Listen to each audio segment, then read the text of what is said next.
Emircan, Servet, Mazlum hadi antrenmana.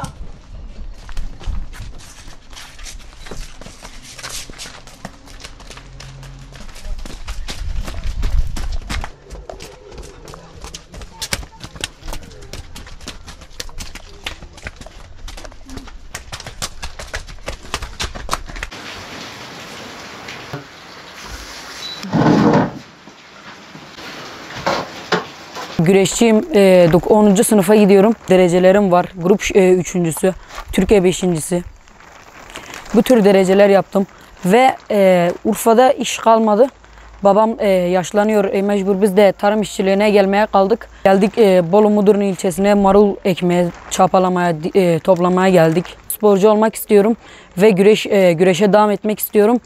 Güreşe devam edebilmek için İşçiliğe gelmemem lazım, tarım işçiliğine. Hedefim Avrupa şampiyonu olmak, dünya şampiyonu. Rıza Kayaalp gibi antrenmanlarımızı yapabilmek için ailemiz bize ev kiraladı.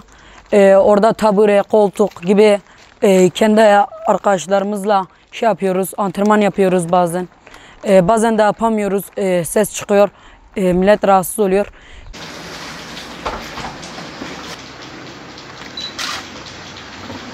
Sol.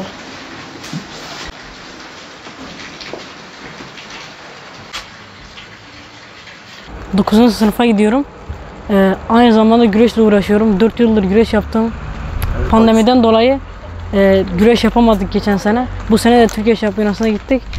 Yenildik. Ama ona rağmen güreş yapmaya devam ediyoruz. Grup Türkiye Şampiyonası'nda 3. oldum.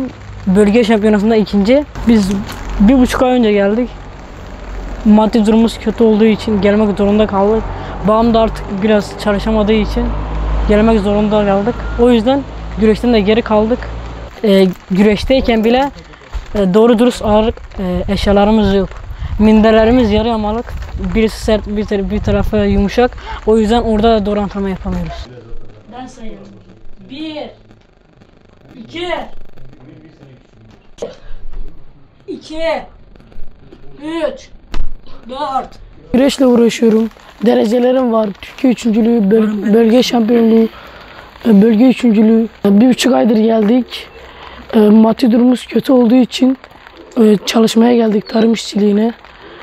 Urfa'da geçinemediğimiz için geldik. 3 4 5 2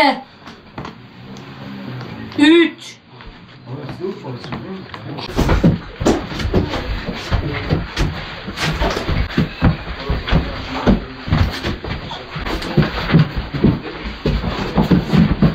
Şu yanımda gördüğünüz gençler Urfalı hemşerilerim. Ben de Urfa'dan kalktım geldim. Şu anda bu gençler Urfa'da olması gerekirken şu anda Bolu'nun bir ilçesinde mevsimlik tarım işçisi olarak buraya gelmişler. Biz de Hüdapar olarak Urfa'dan yola çıktık. Mevsimlik tarım işçisi olan kardeşlerimizi ziyaret ettik.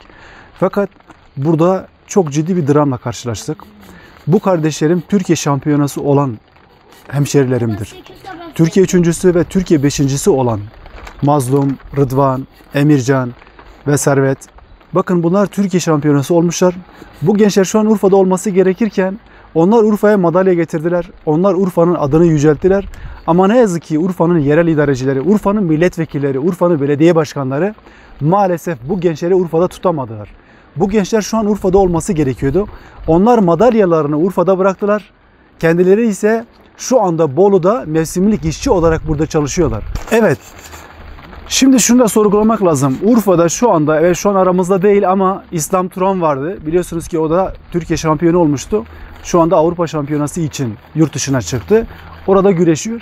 Belki o da Türkiye'ye, Urfa'ya dünya şampiyonasının madalyası getirecektir ki inşallah biz onu bekleriz. Neden buradaki kardeşlerimiz mesela bir Taha Akgün olmasın? Çıkabilir. Ya da bir Rıza gibi. Olabilir. Bu gençler de Türkiye'ye madalya getirebilirler. İşte. Millet noha mesela ardı halkiyle çadır var. Nedir ma yani? Biz sonuçta kadı ki yani muhtaç bir işsiz oluyor. Yani. Yaşında emekli olmuş. Şu an yani meyde milyon var. Sertler ayı. Agua bu şunu iyi. Donum 1000 3000 Çünkü hakkı yetim atıyorlar ya. Hakkı fakir atıyorlar. İhtiyacı olan işine ki. Aşk bir şey sonuçta. Valla çiğnemi beraber. Bana sen memleketini özledin mi? Bana bir görün.